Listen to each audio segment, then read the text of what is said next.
장례식장에 갔다가 돌아오는 길에 절대 들려서는 안 되는 곳이 있다는 말 혹시 들어보셨나요?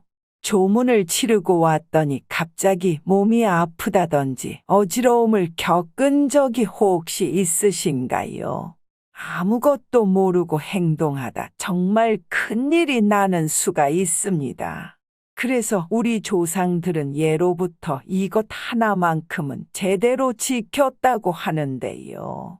과연 무엇일지 함께 알아보도록 하겠습니다. 구독, 좋아요, 알림 설정은 저에게 큰 힘이 됩니다. 안녕하세요. 우리가 살아가면서 겪게 되는 일 중에는 좋은 일도 있지만 슬픈 일도 있습니다. 대표적인 슬픈 일이라고 한다면 사랑하는 사람이 목숨을 잃게 되는 것이 있는데요. 여러 관계성으로 인해 누군가의 조문을 가야 하는 일이 발생하게 됩니다.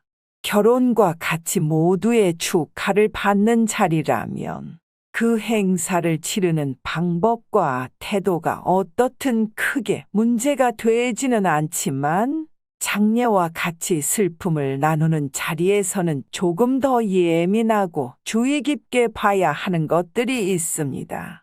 마을 전체가 고인에 가는 길을 함께 준비했던 과거와 달리 현재는 장례식장이라는 한 공간에서 여러 고인들의 장례를 치르게 되다 보니 생기는 여러 문제점들이 있게 됩니다. 호상이 있는가 하면 흉상도 있는 것입니다. 자칫 경우에 따라 조문 이후 이유 없이 몸이 아프다든지 꿈자리가 흉하다든지 하는 일들이 발생하게 됩니다. 혹시 본인이 기가 약하다고 느끼시나요? 이런 분들은 더욱 잘 들으셔야 하겠으며 나는 기가 세다라고 생각하는 분들도 이 말을 흘려 듣는 것보다는 그래도 지키고 사는 것을 추천드립니다. 손해볼 것 없지 않습니까? 그래서 오늘은 장례식 갔다가 돌아오는 길에 절대 들려서는 안 되는 장소 5곳에 대해 알아보도록 하겠습니다. 먼저 첫 번째, 집. 혹시 조문을 마치고 바로 집에 들어가서 쉰 적 없으신가요? 대표적으로 가장 많은 사람들이 하는 실수입니다. 보통 조문은 본인의 일과를 마치고 저녁 이후에 가게 됩니다.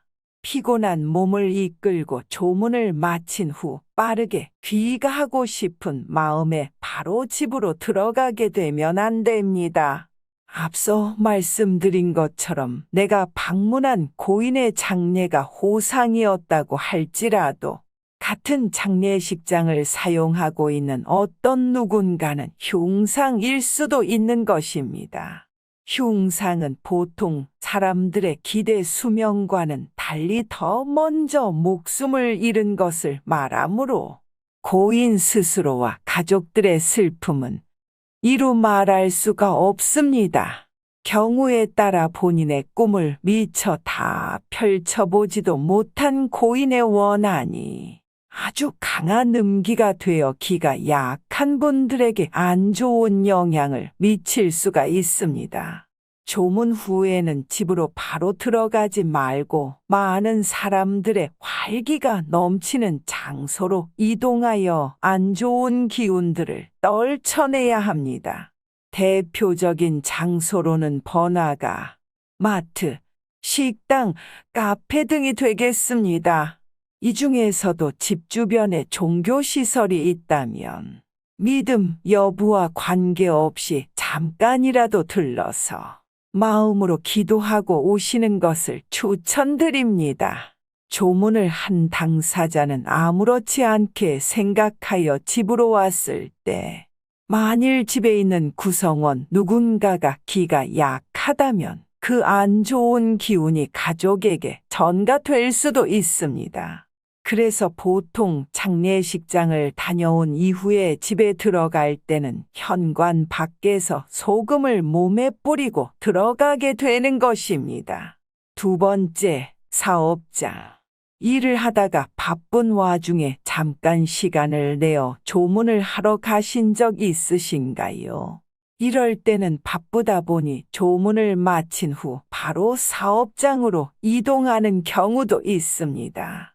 이것 또한 조심하셔야 합니다. 내가 가져온 안 좋은 음기가 사업장에 들어와 좋은 기운을 막고 애군을 불러들일 수가 있으니 말입니다. 혹시 중요한 계약이나 미팅을 앞두고 계시나요? 그렇다면 더욱 조심하시는 것을 추천드립니다. 이럴 때도 마찬가지로 많은 사람들이 있는 곳을 들렀다가 사업장으로 이동하는 것을 추천드리며 사업장의 현관에 소금 단지를 두는 것 또한 추천드립니다. 소금 단지에 대해서는 지난 영상을 참고해 주시기 바랍니다. 세 번째, 어두운 곳. 여러분들, 홀령은 밝은 곳을 좋아할까요? 어두운 곳을 좋아할까요? 네, 맞습니다. 어두운 곳을 좋아합니다. 양기는 밝은 것이고, 음기는 어두운 것입니다. 양기는 활동적이고, 음기는 고정적입니다. 음기는 결코 양기를 이길 수 없으나 음기의 그 세기가 강하다면 일반적인 사람들은 본인의 안전을 위해 더 조심해야 하는 것입니다. 여러분 혹시 49제 들어보셨나요? 죽음을 맞이한 홀령이 49일간 구천을 떠돈다는데요. 자신의 죽음을 받아들이지 못한 채로 본인의 기억이 남아있는 홀령은 그 원한, 억울함의 크기가 큰 만큼 다른 사람을 해치기도 합니다. 따라서 만일 조문 이후에 밖으로 나와 어두운 곳에 오래 머문다든지 피로함으로 인해 어두운 곳에서 바로 눈을 붙이게 된다면 안 좋은 현상을 경험할 수 있습니다. 이럴 때는 일부러라도 밝은 곳에 나와 시간을 보내며 음기를 털어내는 것을 추천드리며 장거리 이동으로 인해 잠깐 휴식이 필요하다면 사람들이 많이 있는 휴게소나 불빛이 강하게 비추는 곳에서 휴식을 취하시길 추천드립니다. 무엇보다 혼자 조문하는 것은 피하시길 바랍니다. 가능한 여러 명이 함께 방문하여 함께 돌아오는 것이 좋으며 고인의 행적을 기리고 남아있는 가족들과 슬픔을 함께 나눈다면 안 좋은 현상들은 거의 없게 될 것입니다. 그래서 조상들은 마을에서 장례를 치를 때 다 함께 슬픔을 나누고 밤새 불을 밝혔으며 고인이 가는 길 마음 편히 가실 수 있게 최선을 다했던 것입니다. 이러한 장례 문화가 바로 양기에 가까운 것이지만 현대에 이르러 점차 형식적으로 바뀌고 조문 시간대도 해가 진 이후이며 한 건물의 장례를 동시에 치르게 되다 보니 예전보다 더 음기가 강한 장례가 되는 것입니다. 네 번째, 물가. 물귀신이라는 표현 들어보셨죠? 홀령은 물을 좋아합니다. 홀령의 안 좋은 기운이 유독 강한 곳 중 대표적인 곳이 바로 물입니다. 만일 조문을 마친 후 돌아가는 길 옆으로 물이 있다면 무조건 돌아가세요. 기가 약한 사람의 경우 자칫 그 기운에 잠식당할 수도 있습니다.